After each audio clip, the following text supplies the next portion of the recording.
রবিবার বিকেলে নির্বাচনী প্রচারে জোরদার তৎপরতা দেখা গেল মালদার ইংরেজবাজার বিধানসভা কেন্দ্রের বিজেপি প্রার্থী অম্লান ভাদুরীর। এদিন তিনি দলীয় কর্মী সমর্থকদের সঙ্গে নিয়ে একটি বর্ণাঢ্য মিছিলের মাধ্যমে প্রচার চালান শহর ও গ্রামীণ এলাকার বিভিন্ন প্রান্তে। ইংরেজবাজারের কোতোয়ালি অঞ্চল থেকে শুরু করে একাধিক গ্রাম ও পঞ্চায়েত এলাকায় ঘুরে ঘুরে মানুষের সঙ্গে সরাসরি যোগাযোগ করেন তিনি।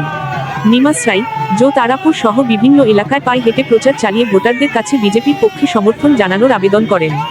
পাশাপাশি রাজ্যে বিজেপি সরকার গঠনের আহ্বানও তোলেন তিনি। প্রচার শেষে সংবাদ মাধ্যমের মুখোমুখি হয়ে প্রার্থী জানান, সাধারণ মানুষের মধ্যে যথেষ্ট ইতিবাচক সাড়া মিলছে এবং বহু জায়গায় স্বতঃস্ফূর্ত অংশগ্রহণ লক্ষ্য করা যাচ্ছে। এই পরিস্থিতিতে ইংরেজবাজার কেন্দ্রে বিজেপির জয়ের বিষয়ে তিনি আশাবাদী বলেই জানিয়েছেন।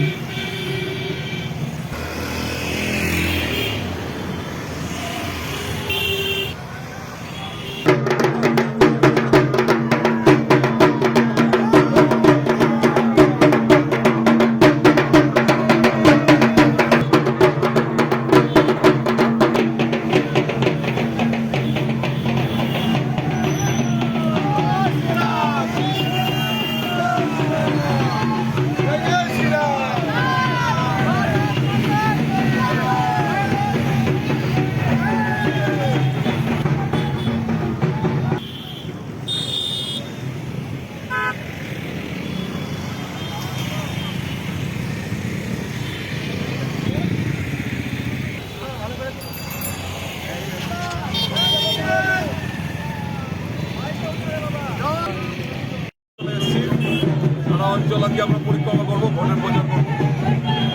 মানুষের স্বতঃস্ফূর্ত যে আবেগ আছে, মানুষ নিজে থেকে আমাদের প্রচারে অংশগ্রহণ করছে এবং আমাদের সঙ্গে একসঙ্গে প্রচার করছে।